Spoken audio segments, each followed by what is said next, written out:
Ukraine as ballistic missiles shook buildings. This has now turned into a nightmare scenario, a multi-pronged attack, a full-scale Russian invasion that is underway. And decades of peace on the European continent upended overnight as Ukraine's foreign minister tweeted today, Putin is plunging Europe into its darkest time since 1939. Already this morning, President Biden huddled in the Situation Room with his full national security team, and we expect to hear the president in just a few moments announce a new round of sweeping sanctions for what he calls the unprovoked and unjustified attack on Ukraine. Let's bring in our chief foreign affairs correspondent, Margaret Brennan. And so, Margaret, you hear bipartisan senators asking for more punitive sanctions. Here now, the president will talk on the back end. The Russian military has begun a brutal assault on the people of Ukraine. Without provocation, without justification, without necessity. This is a premeditated attack. Vladimir Putin has been planning this for months, as we've been saying all along. He moved more than 175,000 troops, military equipment and positions along the Ukrainian border. He moved blood supplies into position and built a field hospital, which tells you all you need to know about his intentions all along. He rejected every good faith effort the United States and our allies and partners made to address our mutual security concerns through dialogue to avoid needless conflict and avert human suffering. For weeks, we have been warning that this would happen. And now it's unfolding largely as we predicted. In the past week, we've seen shelling increase in the Donbass, a region in eastern Ukraine controlled by Russian-backed separatists. The Russian government has perpetrated cyber attacks against Ukraine. We saw a staged political theater in Moscow, outlandish and baseless claims that Ukraine was about to invade and launch a war against Russia, that Ukraine was prepared to use chemical weapons, that Ukraine committed a genocide.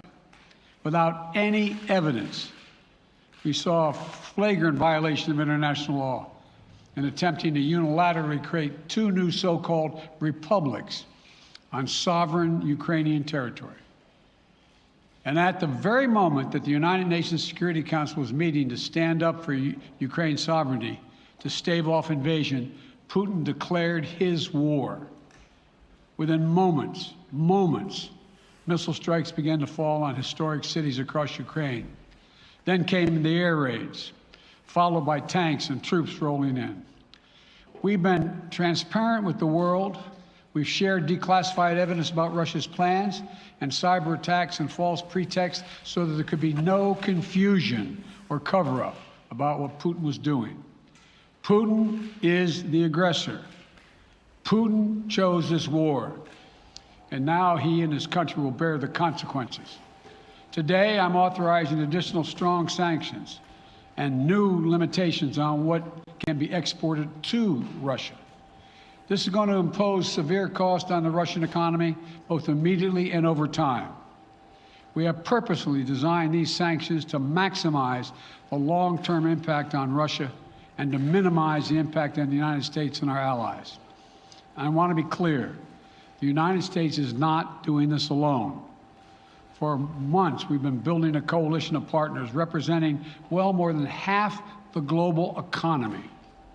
27 members of the European Union, including France, Germany, Italy, as well as the United Kingdom, Canada, Japan, Australia, New Zealand, and many others, to amplify the joint impact of our response. I just spoke with the G7 leaders this morning, and we're in full and total agreement. We will limit Russia's ability to do business in dollars, euros, pounds, and yen to be part of the global economy. We'll limit their ability to do that. We're going to stunt the ability to finance and grow the Russian military. We're going to impose major, and we're going to impair their ability to compete in high-tech 21st century economy. We've already seen the impact of our actions on Russia's currency and the ruble, which early today hit its weakest level ever in history. The Russia stock market plunged today. The Russian government borrowing rate spiked by over 15%. In today's actions, we've now sanctioned Russian banks that together hold around $1 trillion in assets. We've cut off Russia's largest bank, a bank that holds more than 1/3 of Russia's banking assets by itself, cut it off from the U.S. financial system. And today, we're also blocking 4 more major banks. That means every asset they have in America will be frozen. This includes VTB, the second largest bank in Russia, which has $250 billion in assets. As promised, we're also adding the names to the list of Russian elites and their family members that we're sanctioning as well. As I said on Tuesday, these are people who personally gain from the Kremlin's policies, and they should share in the pain. We will keep up this drumbeat of those designations against corrupt billionaires in the days ahead. On Tuesday, we stopped the Russian government from raising money from U.S. or European investors. Now we're going to apply the same restrictions to Russia's largest state-owned enterprises, companies with assets that exceed $1.4 trillion. Some of the most powerful impacts of our actions will come over time as we squeeze Russia's access to finances and technology for strategic sectors of its economy and degrade its industrial capacity for years to come.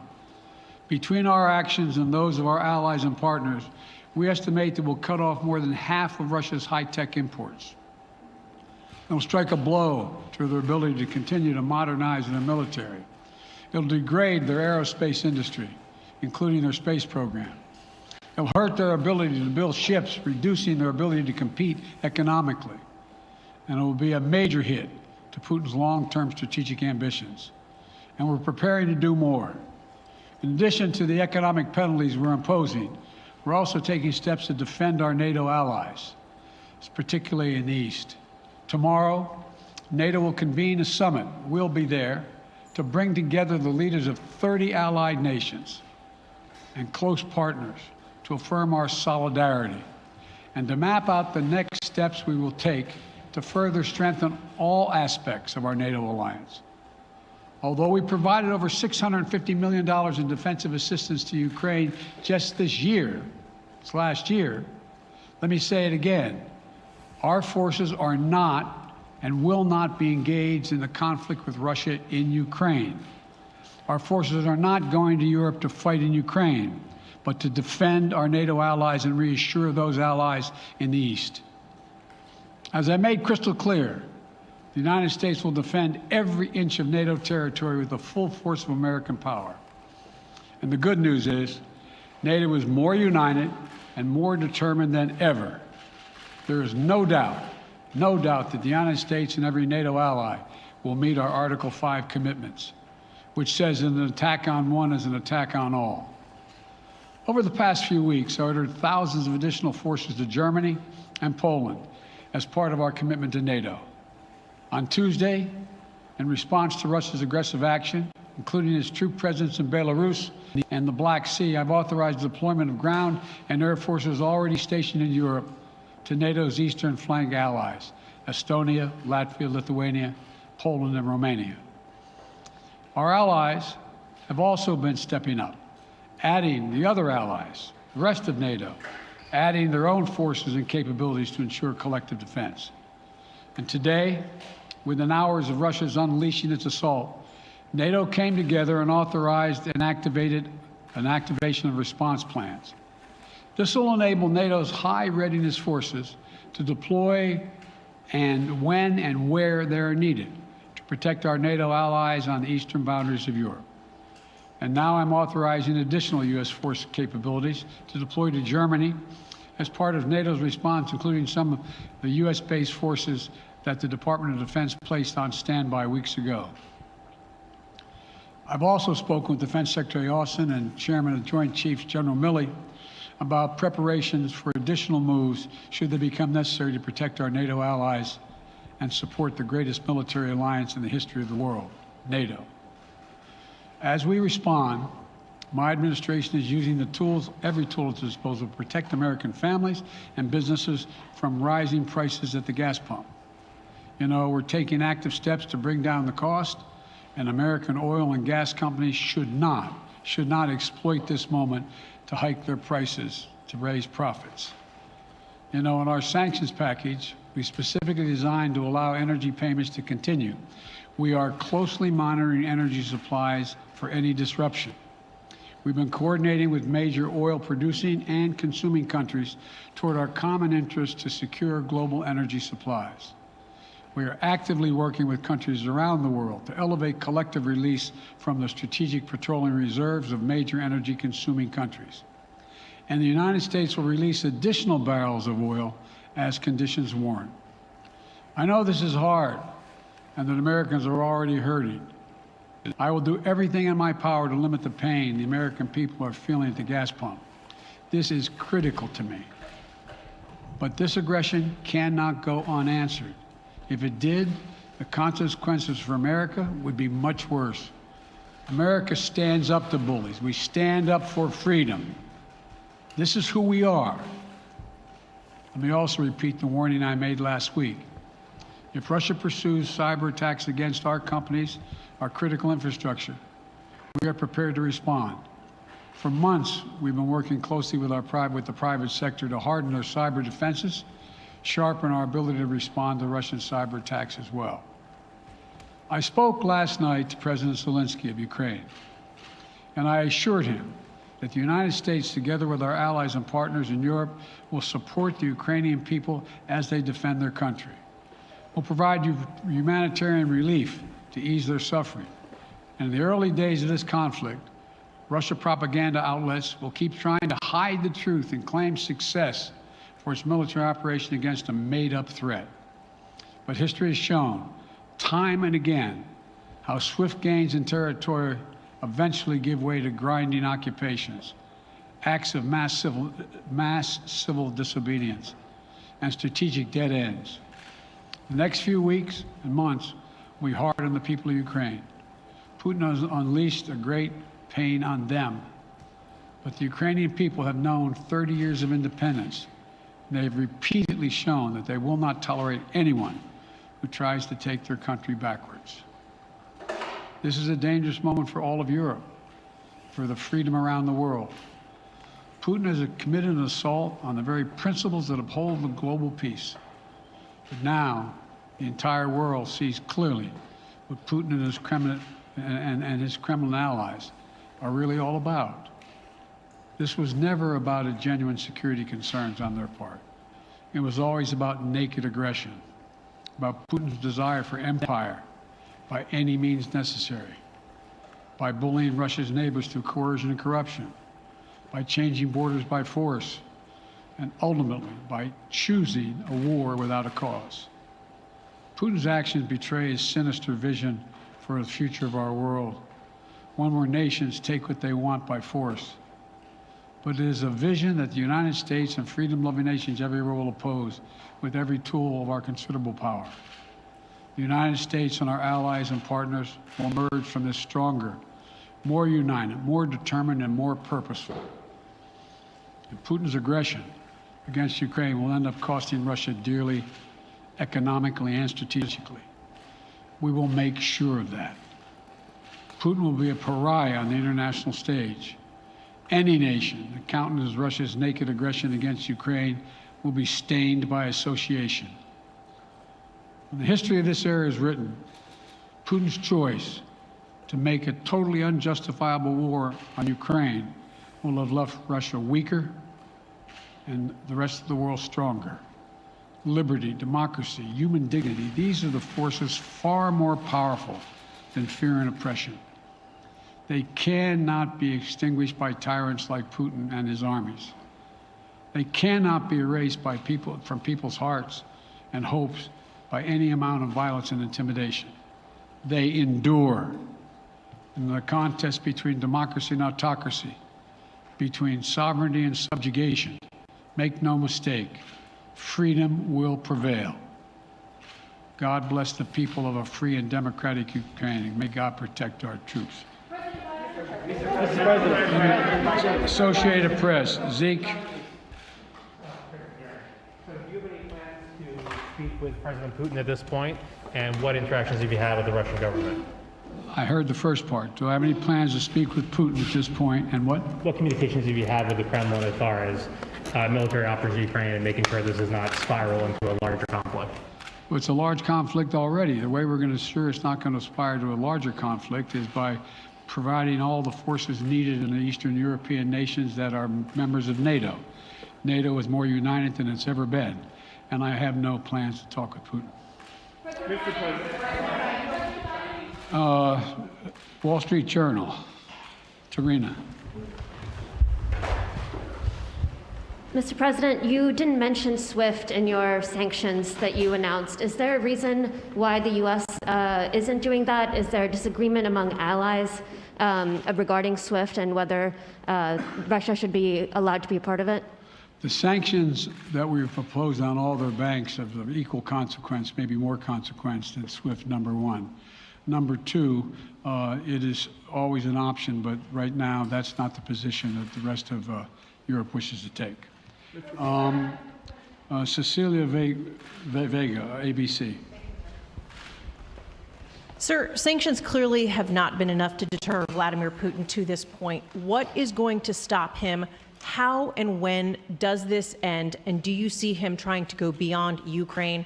And a second question I'll just give to you now. This statement that he gave last night, the threat that he gave, the West will face consequences greater than any you have faced in history. Is he threatening a nuclear strike? I have no idea what he's threatening. I know what he has done, number one. And number two, no one expected the sanctions to prevent anything from happening. It has to show, this is going to take time, and we have to show resolve so he knows what's coming. And so the people of Russia know what he's brought on them. That's what this is all about. This is going to take time. It's not going to occur. He's going to say, oh my God, these sanctions are coming, I'm going to stand down. He's going to test the resolve of the West to see if we stay together, and we will. We will, and it will impose significant costs on him. Will he go beyond Ukraine, sir? Do you see him going? Yes. Thank you. All right, two topics, just really quick. First, markets are down and gas prices are up. I know you always stress the difference between Wall Street and Main Street, but everybody seems to be in for some economic pain. How economically painful is it going to get for people in this country? And I do have one more question. First of all, there's no doubt that when a major nuclear power attacks and invades another country, that the world is going to respond, and markets can respond all over the world. So there's no doubt about that, number one. Number two, the notion that this is going to last for a long time is highly unlikely as long as we continue to stay resolved in imposing the sanctions we're going to impose on Russia, period. What's the next question? I'm sorry. The next question is, did you underestimate Putin, and would you still describe him the way that you did in the summer as a worthy adversary? At the time, he was, I made it clear, as an adversary, and I said he was worthy. I didn't underestimate him. And I've read most of everything he's written. Did you read the, I shouldn't, I'm not being a wise guy. You heard the speech he made, almost an hour's worth of speeches why he was going into Ukraine. He has much larger ambitions in Ukraine. He wants to, in fact, reestablish the former Soviet Union. That's what this is about. And I think that his ambitions are completely contrary to the place where the rest of the world has arrived. And with his ambitions, you're confident that these devastating sanctions are going to be as devastating as Russian missiles and bullets and tanks? Yes, Russian bullets, missiles, and tanks in Ukraine. Yes, I am. Thank you, President Biden. If sanctions cannot stop President Putin, what penalty can? I didn't say sanctions couldn't stop him. But you've been talking about the threat of these sanctions for several weeks now. Yes, but the threat of the sanctions and imposing the sanctions and seeing the effect of the sanctions are two different things. They're two different things. And we're now he's going to begin to see the effect of the sanctions. And what will that do? How will that change his mindset here, given he's attacking Ukraine? Because it will so weaken his country that he'll have to make a very, very difficult choice as to whether to continue to move toward being a second-rate power or in fact respond. You said in recent weeks that big nations cannot bluff when it comes to something like this. You recently said that the idea of personally sanctioning President Putin was on the table. Is that a step that you're prepared to take? And if It's not a bluff, it's on the table. Sanctioning President Putin? Yes. Why not sanction him today, sir? Mr. President? Why not sanction him today, sir? Mr. President, if I can, you detailed some severe and swift new sanctions today and said the impact it will have over time. But given the full-scale invasion, given that you're not pursuing disconnecting Russia from what's called SWIFT, the international banking system, or other sanctions at your disposal, respectfully, sir, what more are you waiting for? Specifically, with the sanctions we've imposed exceed SWIFT. The sanctions we imposed exceed anything that's ever been done. The sanctions we imposed have generated 2/3 of the world joining us. They are profound sanctions. Let's have a conversation in another month or so to see if they're working. Yes. Can I ask you about Zelensky? Sir, you spoke to Vladimir Zelensky yesterday, sir? You spoke to Vladimir What's the risk that we are watching the beginning of another Cold War, and is there now a complete rupture in U.S. and Russian relations? There is a complete rupture right now in U.S.-Russian relations if they continue on this path that they're on. And in terms of a Cold War, that depends. You have the vast majority of the rest of the world in total opposition to what he's doing, from Asia to South America to Europe to around the world. And so it's going to be a cold day for Russia. The idea, you don't see a whole lot of people coming to his defense. And are you, if I could follow up, sir, are you urging China to help isolate Russia? Are you urging China to help isolate Russia? I'm not prepared to comment on that at the moment.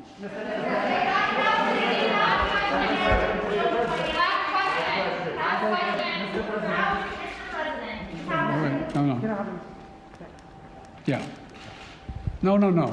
He's had his hand up a long time. Thank you, Mr. President.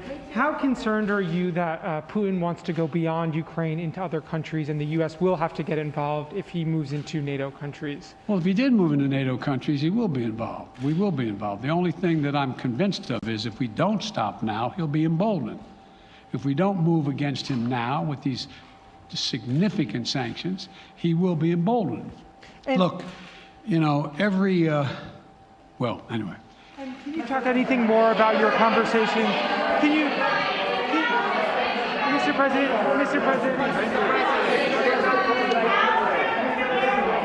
Why not sanction Putin directly, sir? Why not sanction Putin directly today?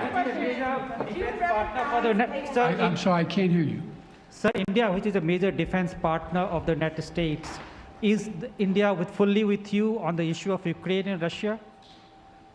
Does the Defense Department of the United States? So India is one of your major defense partners. Is India fully in sync with the United States on Russia? We're in consultation with India today. We haven't resolved that completely. One more question. Okay, thank you all very much. Thank you.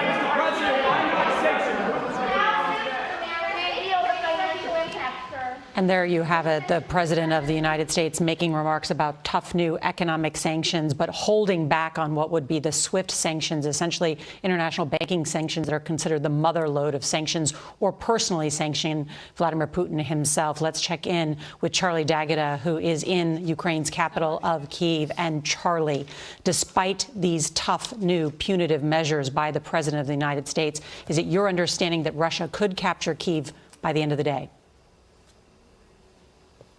Well, not necessarily by the end of the day, but what I can tell you is that Russian paratroopers, this is confirmed now, have reached the outskirts of the capital. They've reached an airstrip called Gostomel.